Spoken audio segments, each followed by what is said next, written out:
Live पाहताय, जे समाज सुधारायला निघालेली माणसं आहेत ना, त्यांच्याच घरात अंधार असतो.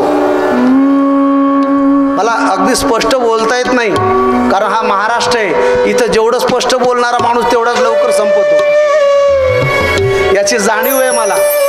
आणि माझी इच्छा आहे मला काही काळ जगायचं. कितीतरी महाराज लोकांचे सुद्धा मुलं बिघडलेले मी दाखवेल, कितीतरी पोलिसांचे मुलं बिघडलेले मी दाखवेल, कितीतरी शिक्षकांचे पोरं बिघडलेले मी दाखवेल. सगळा पुरावा आहे माझ्याकडे, बायोडाटा आहे. म्हणून बोलताना मी थोडं धाडस करून बोलतोय. आत्मदेवाने हाच विचार केला, जगाला मी ज्ञान सांगत गेलोय, पण माझंच कार्ट हे व्यसनाधीन निघालंय. आत्मदेवाने समजवण्याचा प्रयत्न केला, पण समजवण्याच्या बाहेर गेला होता. म्हणून माझी माता भगिनींना विशेष विनंती आहे, जोपर्यंत तुमचे मुलं लहान आहेत तोपर्यंतच त्यांना संस्कार द्या. एकदा बाहेर गेले की ऐकत नाहीयेत. एखादं झाड वाकवायचं असेल तर ते लहानपणीच वाकतं, मोठं झाल्यावर वाकत. म्हणून विनंती आहे माझी, लहानपणीच आपल्या मुलांना चांगले संस्कार द्या. ती वेळ जर एकदा तुम्ही गमावली ना, आपलं उलटय महाराज. आपण आपल्या मुलासाठी रात्रंदिवस ओव्हरटाईम करतो. याची टोपी त्याला, त्याची टोपी त्याला, सगळ्याच्या टोप्या आपल्याला. का तर माझ्या मुलाला चांगला फ्लॅट घेऊन देईल, चांगली मर्सडीज घेऊन देईल, चांगली प्रॉपर्टी कमवून ठेवेल. आपलं मुलाकडे दुर्लक्ष होतं आणि त्यांना प्रॉपर्टी कमवण्याकडे अधिक वेळ जातो. परिणाम प्रॉपर्टी लाखोनी कमवाल, पण जर त्याला संस्कार नाही ना दिले तर तुम्ही लाखोची कमवलेली प्रॉपर्टी तो एका रात्रीत घालून येईल हे तुम्हाला कळणार नाही. म्हणून संस्कार इम्पॉर्टंट आहेत. म्हणून मुलांकडे कमवताना प्रॉपर्टीकडे कमी कमवा, पण त्यांना संस्कार द्या. कारण तुम्ही दिलेले संस्कार तो अशी लाखोनी प्रॉपर्टी जमा करेल, पण तुम्ही कमवलेली प्रॉपर्टी जर संस्कार नसतील तर तो एका तासात घालेल. म्हणून तुम्ही ठरवा, पोरांसाठी ओव्हरटाईम करायचा का त्यांना टाइम काढून संस्कार द्यायचे. या गोष्टी ठरवा. वेळ गेलेली नाही, आणखी सावध व्हा. कारण काळ प्रचंड बिघडत चाललेला आहे. आज लहान मुलं जेवढे लवकर बिघडतायत ना, त्याचं एकमेव कारण आहे मोबाईल. सगळेजण या मोबाईलवर नेटावर कामाला लागलेत. त्याच्यात 1 GB फ्री मध्ये मिळतं. अगदी तोंडाला फेस येईपर्यंत फेसबुक वापरतायत. थोडं लक्ष द्या, कारण लवकर बिघडण्याचं साधन हे मिळाले प्रत्येकाच्या हातात. मी मोबाईल वापरू नका असा माझा मुळीच आग्रह नाही. वापरा, कारण जगात सर्वच गोष्टी वाईट आहेत असं नाही. काही गोष्टी चांगल्या पण आहेत. आता मोबाईलचा वापर करा ना, पण सत्कार्यासाठी करा. मी काल बोलून गेलो, आपल्या कार्यक्रमाचे रोजचे रोज स्टेटस ठेवा, कार्यक्रमाची पत्रिका पाठवा, एकूण एकाला संदेश द्या. हा मोबाईलचा वापर चांगला करा. पण माणसं चांगला 1% करतात आणि 99% वाईट.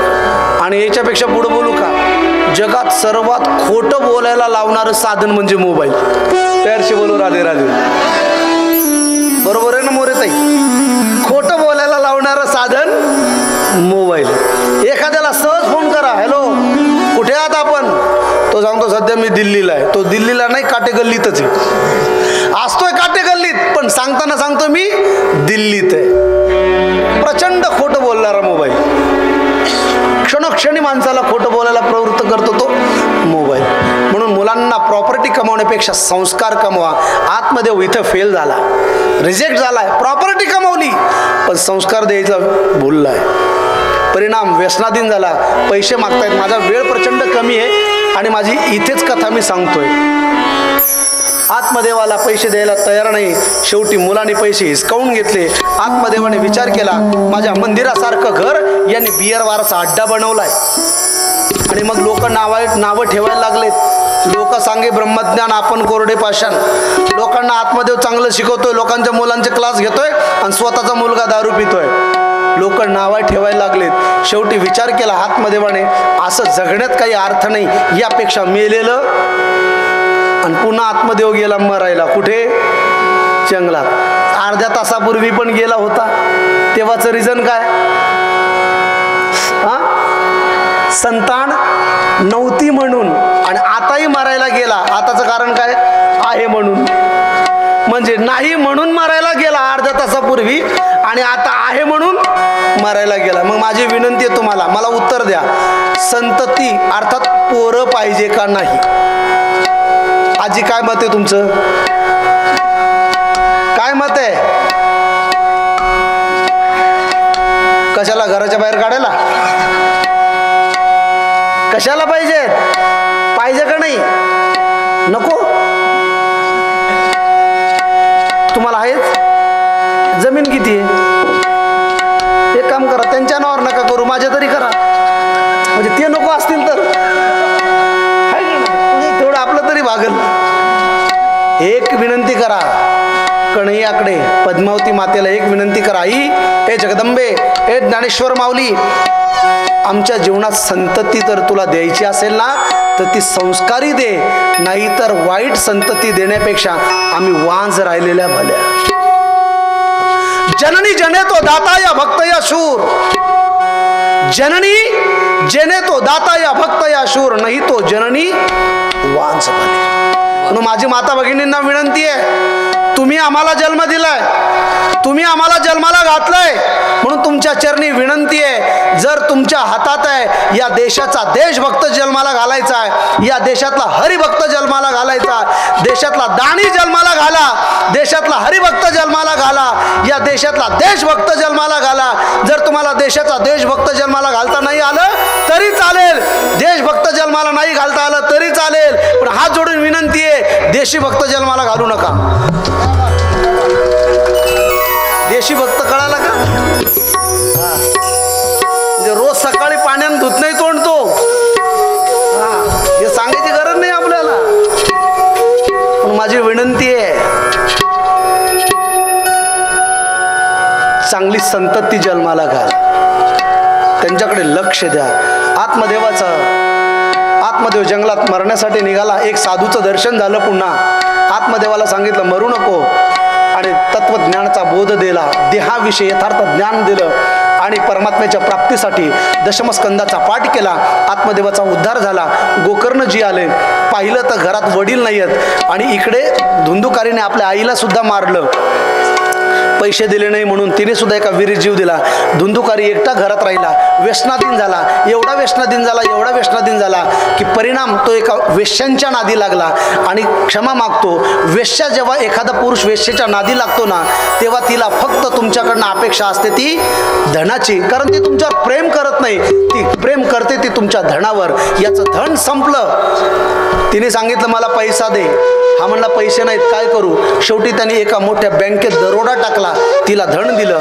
तिने विचार केला आज याने करोडो रुपये आणलेत, याचा अर्थ कुठेतरी याने दरोडा टाकला, जर हा पकडला तर आपण सुद्धा पकडल्या जाऊ. म्हणून त्या वेश्याने काय केलं, त्या 5 वेश्या होत्या दादा, दोघींनी पाय धरले, दोघींनी हात धरले, एकीने गळा दाबला आणि त्याला मर्डर करून पैसे घेऊन पळून गेला. याची हत्या करण्यात आली. आणि महाराज तो भूत प्रेत योनीमध्ये भटकता आत्मा राहिला. गोकर्णजी तीर्थयात्रा करून आले, त्या घरात पाहिलं तर कोणीच नाही. गोकर्णजीला वाटलं आपल्या घरात 2 मिनिटं बसावं, पाहिलं तर तिथं वेगवेगळे आवाज यायला लागले. आत्मदेवाने गोकर्णजीने विचार केला, मंदिरासारखं माझं घर आणि ते असले कसे आवाज येत आहेत, म्हणून गंगाजल घेतलं, गायत्री मंत्राचा जप केला आणि हवेत पाणी शिडकावलं. अरे कोण आहेस तू, का मला भीती दाखवतोयस? त्या आवाजातनं आवाज आला, अहम भ्राता तो दिवस मी. अरे मी तुझा भाऊ धुंदुकारी आहे, घाबरू नको, मी आहे धुंदुकारी. गोकर्णजीने विचारलं, धुंदुकारी तू? बस झालं की गोकर्ण धुंदुकारी. अरे पुढचे घाबरायला लागले, ते उद्या कथेला येणार नाहीत याची भीती मला आहे. पहिलेच घाबरतायत घरी. काही नकता असे रात्री आली तरी बायकोला म्हणतात उठ ग बाथरूम पर्यंत चल, आणि त्यातल्या असं म्हणलं की येतच नाही 2 दिवस. यार से बोलो राधे राधे, जरा जोर से बोलो ना. और जोर से बोलो। आप जोर से तो बोल रहे लेकिन प्यार से नहीं बोल रहे, एक बार प्यार से बोलो। बहुत बहुत धन्यवाद। गोकर्णजीने सांगितलं, कोण आहेस? अहम भ्राता तो दिवस मी तुझा भाऊ धुंदुकारी. अरे तुझी अवस्था कोणी केली? डिटेल स्टोरी दिली. पुन्हा माझ्याकडे वेळ नाही. 5 वेश्यांनी माझी हत्या केली म्हणून मी भूतप्रेत योनीमध्ये पडलोय. मी क्षमा मागतो दादा. मला आलेले अनुभव सांगतो. मी अंधश्रद्धेच्या पुढचा आहे. मी विज्ञानवादी आहे पण बोलतो. मी असे कितीतरी बंगले पाहिलेत करोडपत्यांचे. त्यांच्या घरात गेल्यानंतर झोप येत नाही, शांती लागत नाही. वसाट पडलेले बंगले आहेत. करोडोचं फर्निचर आहे, करोडोचं फर्निचर आहे, पण तिथं काय मिळत नाही? समाधान मिळत नाही, सुख मिळत नाही, शांती मिळत नाही. असे मी डोळ्यांनी बंगले पाहिलेत. आणि एखाद्याची झोपडी असू द्या पण गेल्या गेल्या प्रसन्न वाटतं, समाधान वाटतं. याचा अर्थ त्या वास्तूत काही दोष नाही. आणि ज्यांच्या वास्तूत दोष आहे ना, त्या वास्तूच्या दोषाचा परिणाम तुम्ही किती जरी पैसे कमवत असला तरी समाधान भेटत. सारखं कुणी ना कुणी आजारी राहत सारखं. म्हणून बोलून गेलो ना, नवरा 1 लाख कमवतो, स्वतः 1 लाख कमवते, सून कमवते, नातू कमवतात, पेन्शन येतं, रूम भाडं येतं, सर्व येतं, तरी समाधान. याचा अर्थ आपण कुठेतरी चुकतोय. मग एक सांगतो तुम्हाला, विनंती आहे, जर असं एखादं घर तुम्हाला सापडत असेल दोष असणारं, तर एक घरगुती उपाय सांगतो. त्याला पैसे लागत नाही, तेवढं करा, तुमच्या वास्तूतला दोष जाईल. ज्या घरात तुम्हाला सुख समाधान मिळत नाही ना, तिथे फक्त एक गाय, गौ माता, गावरान गाय, आणि तिला बछडा झालेला असावा. बछडी म्हणजे कारवड, काय म्हणतात त्याला, कालवडच ना, हा, बछडी झालेली असावी. अशी गौ आणि बछडी नुकतीच 1-1.25 महिन्याच्या आत वेलेली तुमच्या घरात एक रात्रभर तिला बांधा. घरात म्हणजे अंगणात नाही, आतमध्ये हॉलमध्ये करू द्या. तिने शेण घाण केली, गोमूत्र टाकलं ना, मी व्यासपीठावरनं सांगतोय, लाखो लोक याला पाहतायत, फॉलो करणार आहेत. जर ज्या दिवशी तुमच्या घरात गाय बछडी सहित बांधली आणि सकाळी उठल्यानंतर जर तिने गोमूत्र आणि शेण जर तुमच्या घरात टाकलं, तर किती दोष असलेला तुमचा एका रात्रात नष्ट करण्याची ताकद गायीची आहे. एवढं सामर्थ्य आहे. आणि जर तुमच्या घरात गौ माता बांधून जर तिथं तिने गोमूत्र आणि शेण नाही टाकलं, तर समजावं हे हद्दच्या बाहेरची केस आहे. आणि असेही बऱ्याच वेळा पाहायला मिळतात. एवढं सामर्थ्य आहे. म्हणून घरात वास्तुदोष फार महत्वाचा आहे. आता जे जगात वास्तुशास्त्रज्ञ खूप मोठे आहेत, ते माणसं आहेत, त्यांना फारसं कळेल असं मला सांगता येत. ते त्यांच्या स्टडीप्रमाणे सांगतील, पण खरा अनुभव गोमातेच्या या सामर्थ्यात आहे. कारण 33 कोटी गाय, कोटी शब्दाचा अर्थ करोड नाही, कोटी म्हणजे प्रकार. मी तो पुढे आल्यावर विषय सांगेन. एवढं सामर्थ्य या गायीत आहे. आत्मदेवाने पाहिलं, गोकर्णजीने पाहिलं की या घरात दोष. गायत्री मंत्राचा जप केला, ज्या घरात रोज हरिपाठ होतो, ज्या घरात रोज ज्ञानेश्वरीच्या 10 ओव्या जरी पाठ केल्या जातात, वाचल्या जातात, जिथे रामकृष्ण हरी पांडुरंगाचं, राधा राणीचं, भगवंताचं भजन केलं जातं, त्या घरात दोष टिकत नाही. म्हणून रोज आपल्या घरात सकाळी हनुमान चालिसा व्हावी. नसेल पाठ तर किमान होम थिएटरवर तरी व्हावी, मोबाईलवर तरी व्हावी. किमान त्यातल्या त्यात दगडापेक्षा वीट मऊ म्हणल्याप्रमाणे. म्हणून हे रोजचा क्रम आपल्या घरात असावा.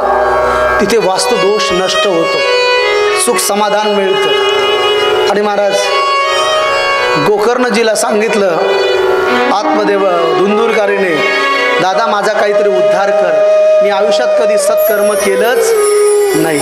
आता अख्खी स्टोरी ऐकली तुम्ही, कथा ऐकली. कधी गोकर्ण धुंदुकारीने कधी सप्ताहाला वर्गणी दिलेली पाहिली? कधी कार्यक्रमात इंटरफेअर केलेला पाहिला नाही? कधी सतरंजी टाकलेली पाहिली? कधी रामकृष्ण हरी म्हणलेला पाहिला? अख्खा आयुष्य पाप कर्म करता करता गेला आणि मेला. त्याच्या भावाने त्याच्या वर्षश्राद्धानिमित्त भागवत कथेचं आयोजन केलं. परिणाम सप्तग्रंथी, 7 गाठाचा बाश, वेळू, बांबू, वेगवेगळी भाषा आहे. सप्तग्रंथी बास आणला आणि जशी पहिल्या दिवसाची कथा झाली, पहिल्या दिवसाचा बास फुटला. मी भागवत कथेचे 2 प्रकार आहेत आबा. एक अनुष्ठान पद्धतीने. जेव्हा एखादा यजमान अनुष्ठान पद्धतीने कथा करतो ना, तेव्हा तो बाज बांधला जातो, पक्षी ठेवला, तोता ठेवलं जातं, तुळस ठेवल्या जाते. ही जी ही सत्संग आहे. सत्संग वेगळा आणि अनुष्ठान वेगळं, हे दोन गोष्टी सांगतो. आता काही जण शंका घेतील, कथेला तर वेळू असतो, तुळशी असते, शुक असतो. सत्संग वेगळं आणि अनुष्ठान वेगळं. आमच्या बापूचा संकल्प आहे की फक्त भक्तीचा प्रचार प्रसार व्हावा आणि तुम्हाला या कथेचा आनंद मिळावा, म्हणून काटे बापूंनी केलेलं हे आयोजन आहे. बस आनंदासाठी, याच्यात काही हेतू नाही आहे, म्हणून फक्त आनंद मिळावा म्हणून सत्संग रूपाने कथा आहे. पैरशे बोलो राधे राधे. आणि सप्तग्रंथी 7 बाठ फुटले. भागवताची एवढं सामर्थ्य की जो प्रेत योनीमध्ये पडलेला धुंदुकारी सुद्धा भगवंताला प्रिय झाला. बोल भक्तवत्सल भगवान की महाराज. सामर्थ्य कशाचं आहे हो? तर सत्संगाचं आहे. महाराज धुंदुकारी दुसरा कोणी नाही आहे. कथा नीट ऐका. तुम्ही आम्ही म्हणजे धुंदुकारी आहे. तुंगभद्रा नदी म्हणजे दुसरी कोणती नाही आहे. हे शरीर म्हणजे तुंगभद्रा आहे आणि आपली पत्नी धुंदुली म्हणजे बुद्धी. धुंदुकारी आणि गोकर्ण, कुविचार आणि सुविचार, विवेक आणि अविवेक, हे दोन मुलं आहेत. आपलं एक मन वाईट कर्म करायला होतं आणि एक चांगलं करायला होतं, हेच विचार. म्हणून जर आपलं वाईट मन कर्म करायला लावत असेल तर त्याला भगवंताच्या सत्संगाकडे जोडा. परिणाम 5 विषय भोगणारा धुंदुकारी. 5 विषय म्हणजे कोणते? तर वेदांत शास्त्रामध्ये त्याला 5 विषय सांगितलेले आहेत. शब्द, स्पर्श, रूप, रस आणि गंध. हे 5 विषय म्हणजे 5 वेश्या. 5 वेश्याच्या आहारी जाणारा हा जीव. मग आता कोण कोणाच्या आहारी गेला? पतंग रूपाच्या आहारी, स्पर्शाच्या आहारी हत्ती, कर्ण इंद्रिय स्वराच्या आहारी हरिण.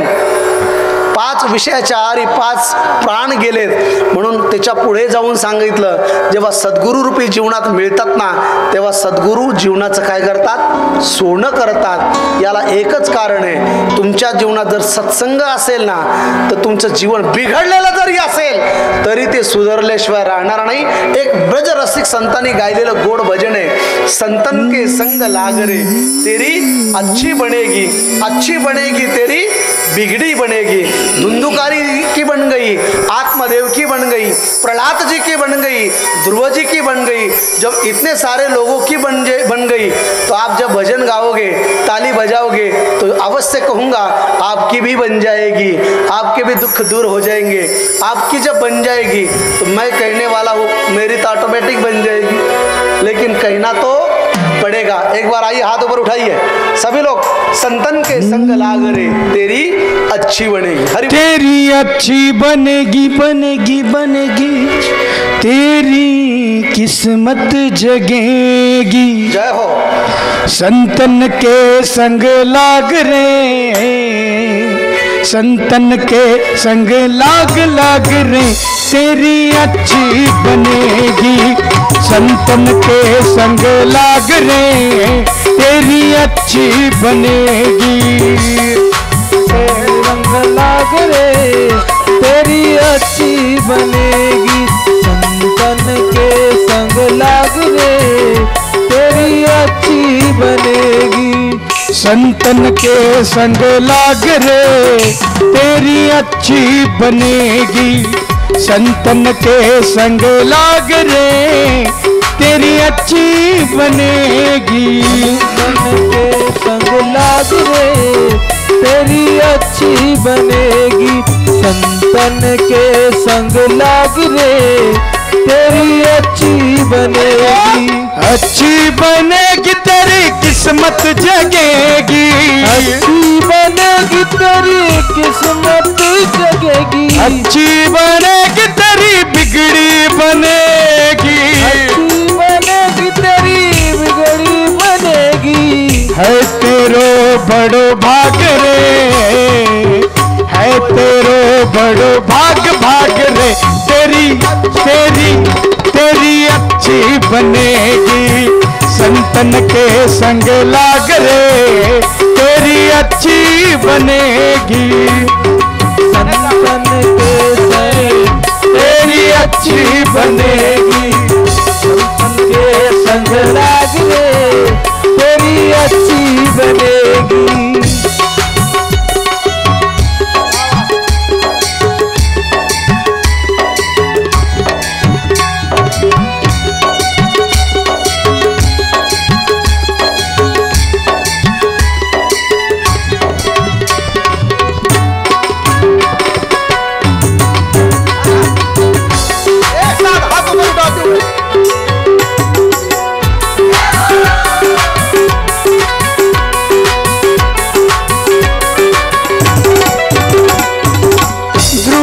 बन गई प्रहलाद की बन गई, जी की बन गई प्रहलाद की बन गई। ध्रुव जी की बन गई प्रहलाद की बन गई, ध्रुव जी की बन गई प्रहलाद की बन गई। हरि कीर्तन में लाग रे, हरि कीर्तन में लाग लाग लाग तेरी तेरी तेरी अच्छी बनेगी। संतन के संग लाग रे तेरी अच्छी बनेगी। संतन के संग लाग रे तेरी अच्छी बनेगी।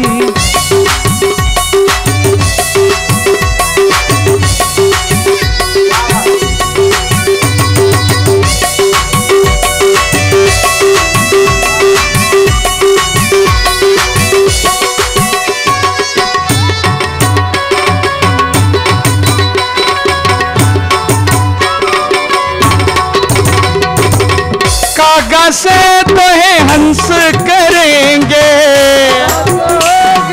हंस करेंगे। कागा से तो है हंस करेंगे, कागा से तो हंस करेंगे। मिट जाए रे, मिट जाए उर के दाग रे, मिट जाए उर के दाग दाग दाग तेरी तेरी तेरी अच्छी बनेगी। संतन के संग लाग रे तेरी अच्छी बनेगी। संतन के संग लाग रे तेरी अच्छी बनेगी। अच्छी बनेगी तेरी किस्मत जगेगी, अच्छी बनेगी तेरी किस्मत जगेगी। है तेरो बड़ो भाग रे, है तेरो बड़ो भाग भाग भाग तेरी अच्छी बनेगी। संतन के संग लाग रे तेरी अच्छी बनेगी, तेरी अच्छी बनेगी, तेरी अच्छी बनेगी, तेरी अच्छी बनेगी, तेरी अच्छी बनेगी, तेरी अच्छी बनेगी, तेरी अच्छी बनेगी, तेरी अच्छी बनेगी, तेरी अच्छी बनेगी, तेरी अच्छी बनेगी, तेरी अच्छी बनेगी, तेरी अच्छी बनेगी, तेरी अच्छी बनेगी, तेरी अच्छी बनेगी, तेरी अच्छी बनेगी, तेरी अच्छी बनेगी, तेरी अच्छी बनेगी, तेरी अच्छी बनेगी। प्यार से बोलो राधे राधे, जरा जोर से बोलो राधे राधे। बहुत प्यारा भजन है, बहुत प्यारा। संतन के संग लाग रे तेरी अच्छे अच्छे बनेगी, तेरी बिगड़े बनेगी। और किस किस की बन गई? बोले ध्रुव जी की बन गई, प्रहलाद जी की बन गई। जब इन लोगों की बन गई तो आपकी भी बनेगी, और जब आपकी बन गई तो हमारी भी बन जाएगी। लेकिन करना क्या पड़ेगा? बोले संतन के संग लाग रे। प्यार से बोलो राधे राधे। आत्मदेवाचं जीवन चरित्र आपण पाहिलं आहे। बस एक सत्संगाचं सामर्थ्य आहे, जीवनाचं कल्याण झालं। शौनकादिक ऋषींना सुद्धी सांगतायत महाराज, अतिशय श्रेष्ठ श्रीमद भागवत आहे। आपल्या लक्षात आलं असेल, ज्याने आयुष्यात कधी सत्कर्म केलं नाही, पाप कर्म करता करता जरी गेला तरी त्याच्या नावाने भागवत कथा केली तरी त्याचा उद्धार झाला। या कथेतनं ऐकायला मिळालं ना, एवढी श्रेष्ठ भागवत कथा। राजा परीक्षितीला सुखदेवजींनी शौनकादिक ऋषींनी विचारलं, महाराज आम्ही असं ऐकलं की गंगेच्या पवित्र तटावर राजा परीक्षितीने सुखदेवजींकडनं कथा ऐकली, मग नेमका हा राजा परीक्षित कोण आहे? हा कुणाचा मुलगा आहे? बरं असं सांगतात की तो राजा परीक्षित आहे, मग त्या परीक्षिताला राजा असताना कथा ऐकण्याची गरज का पडली? पॉइंट आहेत ना, प्रश्न आहेत ना। मग राजा आहे तर कथा कथा का ऐकतो, पण हा परीक्षित नेमका कोण आहे, कुणाचा कोण आहे हे आम्हाला डिटेल्स मध्ये द्या. आणि देताना फक्त 20 मिनिटाच्या आत द्या, कारण 10ला फक्त 20 मिनिटं बाकी आहेत. आणि मग राजा परीक्षितला कथा ऐकायला रिझन काय याची आपण कथा एक 5 ते 10 मिनिटात बघूया आणि आजच्या अंतिम चरणाकडे धाव घेऊया. राजा परीक्षित कोण आहे याची जर कथा ऐकायची असेल तर सर्वांनी थोडं सावध बसा, सावध. तशी थंडी नाहीये, गरमी होते, थंडी नाही ना, आणि त्यातल्या त्यात तुम्ही एकदम जवळजवळ बसलात त्यामुळे थंडी जाणवत नसेल. राजा परीक्षित कोण आहे एवढंच माहिती आहे की राजा परीक्षितनी कथा ऐकली, पण हा राजा परीक्षित नेमका कोणाचा कोण आहे याची आपल्याला कथा कळेल. त्याचं नाव परीक्षित का ठेवण्यात आलं या कथेतनं आपल्याला याचे सर्व प्रश्नाचे उत्तर मिळत जाते. एक वेळचा प्रसंग आहे. महाभारत युद्ध झालं. महाभारत युद्ध कुणाकुणामध्ये झालं? कुणाकुणाच झालं? तुमच्यात आणि माझ्यात? मग सांगा ना, कुणाकुणाच झालं? कौरव आणि पांडवात. कुठे झालं? स्पॉट हरियाणाच्या जिल्ह्यात कुरुक्षेत्र नावाच्या भूमीवर ब्रह्मसरोवराच्या ठिकाणी. कुणाकुणाच झालं? कौरव आणि पांडवात. धर्मक्षेत्रे कुरुक्षेत्रे समवेता युत्सवा मामका पांडवाश्चैव किम कुर्वत संजय. धृतराष्ट्राचा पहिला प्रश्न, माझ्या आणि पांडवाचे किम कुर्वत, काय करत आहात, कुठे? धर्मक्षेत्रे कुरुक्षेत्र. पांडव आणि कौरवात युद्ध झालं. बर, पांडवाचे सैन्य बोटावर मोजणे एवढं होतं आणि कौरवाचं मात्र 18 अक्षणी सैन्य होतं. बरं, कौरवाच्या बाजूने लहान लहान माणसं नव्हती. भीष्म, द्रोण, तटा, जयद्रथ, जला, गांधारी, नीलोत्पला, भीष्माचार्यांसारखे, कर्णाचार्यांसारखे, कृपाचार्यांसारखे, द्रोणाचार्यांसारखे दिग्गज मंडळी कौरवांच्या बाजूला होती.